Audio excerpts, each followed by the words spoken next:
Hi there, it's Laura from Laura Womwell Photography, and joining me today is Breton Kennedy of Walk and Roll Dog Walking in Hamilton. Hi, Breton. Great to have you here. So I would love to know, how did you end up running a dog walking business?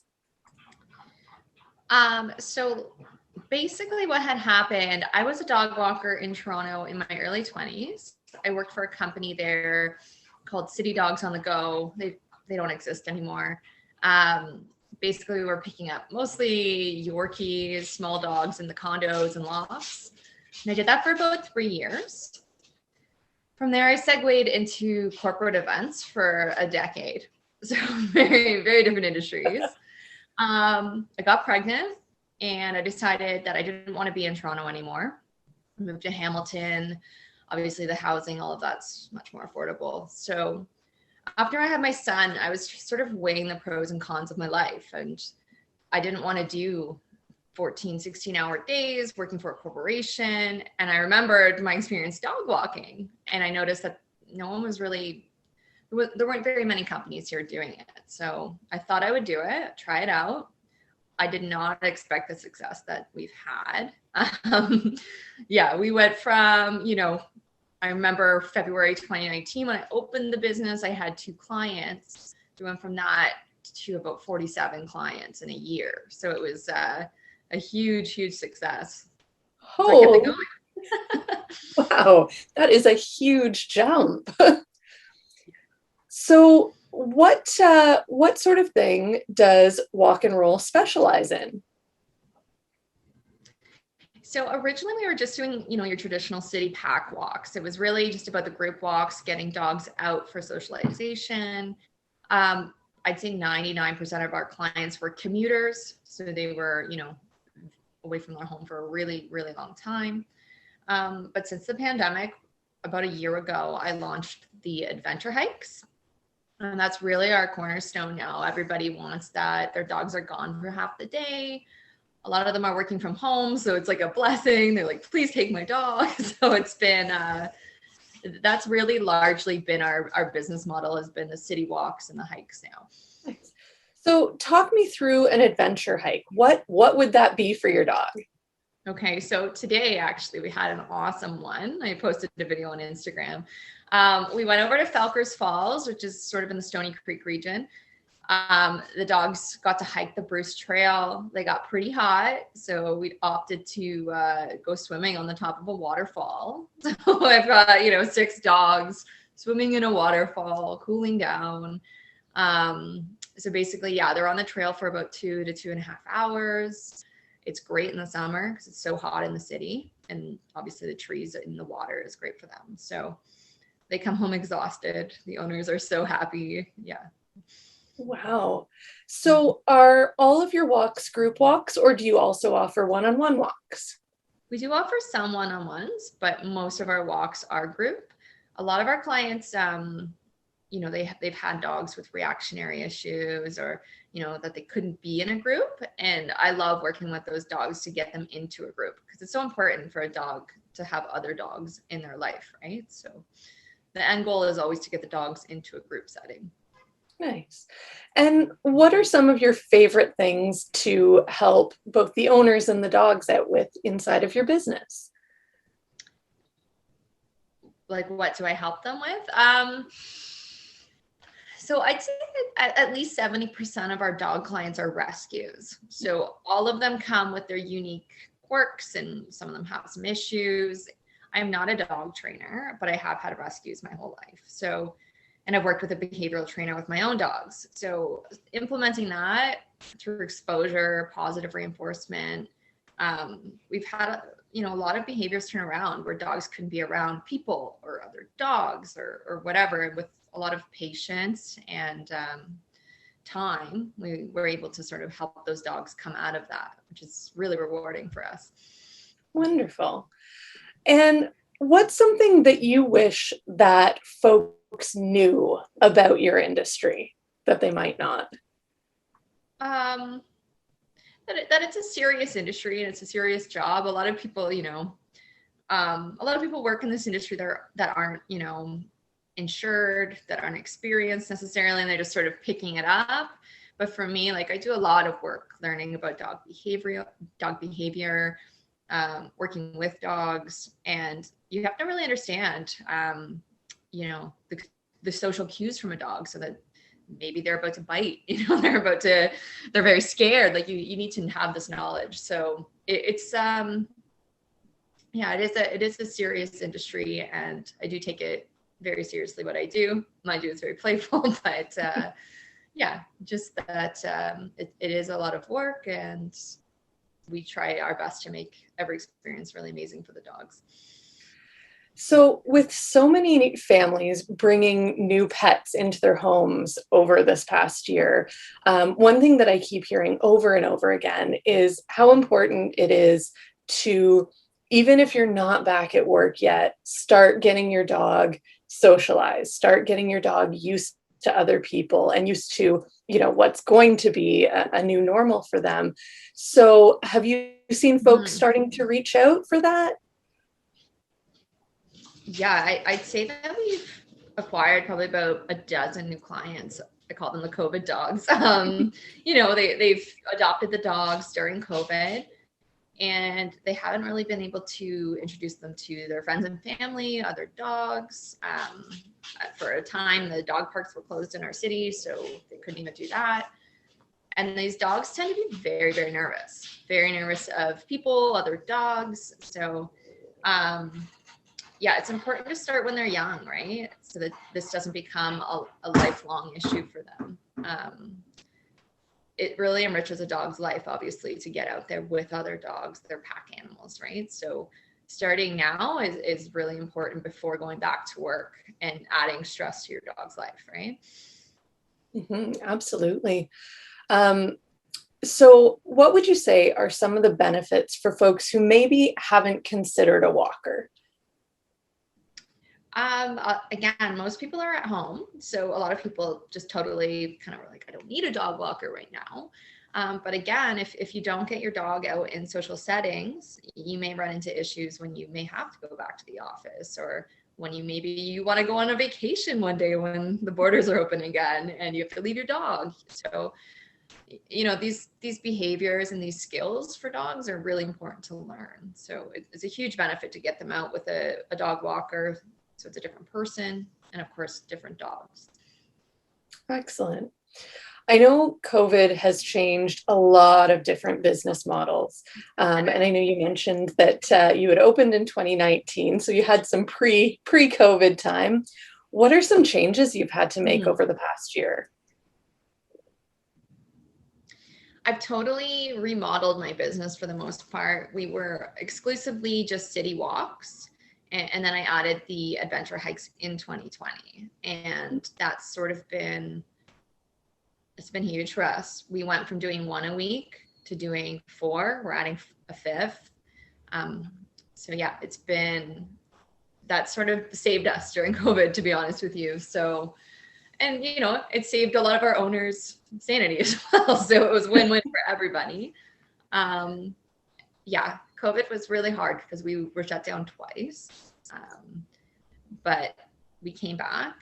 But when I say we, I have an employee as well. So the two of us, it's still the two of us. We're still working, and we're happy to be here. Nice. So if folks were interested in booking a walk, what's the process? How do they find you, and how do they sign up? Well, I definitely started a website that I have not finished. I find most of our people are reaching out to us through Instagram or Facebook. Instagram tends to be our best platform because I'm always updating our stories. You can really see what we're doing. I'll share videos of our hikes. People love to know what trails I'm on and things like that. So that would be the best probably way to see the business. And you can message us there on Facebook, on WhatsApp, email, phone, whatever is easiest. And the process is always a meet and greet, which is of course complimentary. With COVID, it tends to be in your backyard. So I come out, meet your dog, make sure everybody's comfortable, and then we can discuss your needs from there. So because you focus primarily on pack walks, are there like set packs, or do they change? They do tend to change, but typically with the hikes, it's always the same. So it's always the same group every week on like Wednesday or Thursday. We're adding Monday. The reason for that is with the hikes, they really pack together. It's a very interesting dynamic. It's totally different than the city walks. If you watch my videos, you'll see a perfect line of 6 dogs just like together, which is really cool to see. And that takes time to get there. So I don't love switching up the hikes for that reason. With the walks, they change all the time for a couple reasons. More dog exposure for your dog is very important for their socialization. And yeah, it's also based sort of like in the city and what dogs are going to work together that day and that kind of thing. So scheduling as well. Excellent. So for your adventure hikes, do you have a favorite place to go? Oh my God. There's so many. We're so lucky. We are surrounded by trails. When I moved to Hamilton, I didn't even realize there's just so many. My favorite local trail is Smoky Hollow. You absolutely cannot go there with dogs that pull though. So it's just a very steep, and you'll fall off a cliff. But that's my favorite trail for sure. With the dogs, I love the Main Loop Trail in Dundas and Dundas Valley Conservation.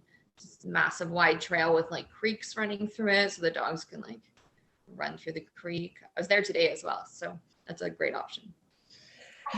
So we've chatted a lot about what you do with other people's dogs. I would love to hear a little bit about your dog. So this is Leroy. I'll lower the camera for you. Leroy, it's over here, buddy. Show them your beautiful maze. Yes, this is Leroy. He'll be 11, June 28th. So he's quite old for a French bulldog. So he doesn't do much. I'll be honest, I just got him a wagon so that he could come. So I also have a 3-year-old son. So him and I will take him to the park. Recently, he went to a waterfall. This wagon's been in. He can't really walk more than like 2 blocks. This weekend, he's coming camping. I had to amp up all my cooling gear for him. He's got like a cooling mat and like a little vest and all this stuff. And I think I'm going to take him kayaking. Oh, wow. Jacket. I just really feel like 11, he's in his golden years. I want to just, give him the best last few years that he's got. So absolutely. And how did he come to live with you? So when he was prior to Leroy, I had an English bulldog who had passed away, and I love bulldogs. I have a very soft spot for them. So what I did, kind of interesting, because I couldn't find one, and I didn't want to get a puppy. So I posted on like Kijiji that I was looking for like a friend, like a bulldog. I'm gonna let him go. And then this couple reached out to me and said he was terrorizing their child, like their baby, and they needed to rehome him. So I met them in like Ottawa. I drove to Ottawa. Oh, wow. I met him and he was hilarious. I loved him and just took him home. Yeah, he's been such a great part of the family. My son loves him.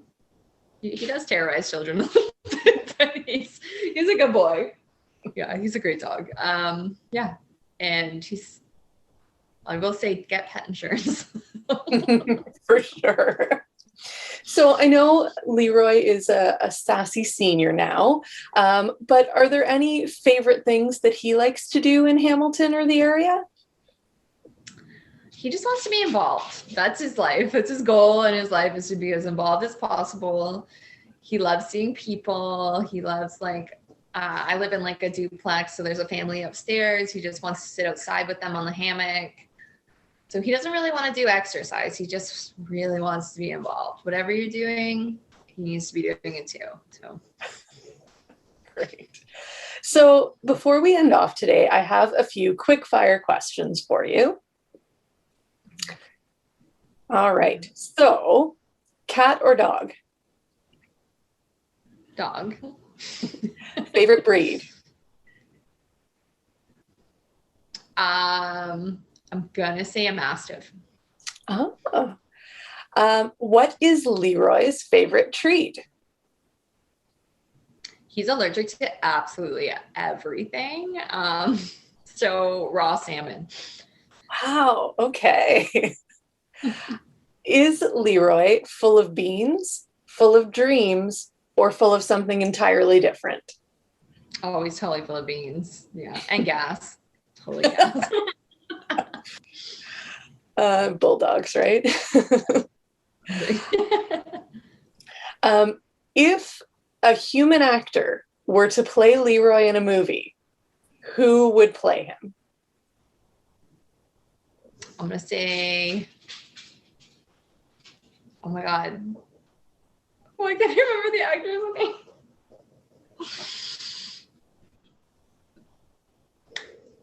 Samuel Jackson. Nice. I love it. So Leroy's got some attitude. Oh, yeah. Finally, if money and time were no object, what's one amazing thing that you would do to spoil Leroy? Money and time are no object. I know those are quick fire questions. So really, you know what? No COVID and all the money. I would throw Leroy a huge party where everybody has to spend 5 minutes petting him, and he would just be delighted. I love that answer so much. So I really appreciate your time today, Breton. But before we end off, I would love to know, how can the Southwestern Ontario pet community best support you and your business? So with all small businesses, obviously right now, the biggest thing is, of course, like promoting our business and showing people what we're doing. Yeah, it's always so helpful for that kind of thing, just so we can reach the clients that are looking for our services. So this interview is great for that reason, and also to meet you and all of these things. Yeah, it's great reaching out and finding other people in the pet industry network for sure. Perfect. So if folks want to follow you on social media, where can they find you? I really think Instagram, although I did start a TikTok today. I'm 33 this year, and I'm like, I don't know how to do this. like, ow. I started TikTok, but mostly I'm updating on Instagram. So it's Walk and Roll Hammond. That's sort of like our city, HAMONT, all one word. And pretty much almost every day I'm updating. I post a lot of what trails I'm on and things like that. People really like to know where they should be taking their dogs. So even if you're not looking to high risk, give us a follow just so you can kind of see some cute dogs doing cute things too. Well, thank you so much for sharing a little bit of your time with us today. I really do appreciate it. Thank you. Thanks for having me. So this is Laura from Laura Wellmwell Photography, and I am here with Breton Kennedy of Walk and Roll Dog Walking, and we both hope that you and your pets have an awesome day. Bye.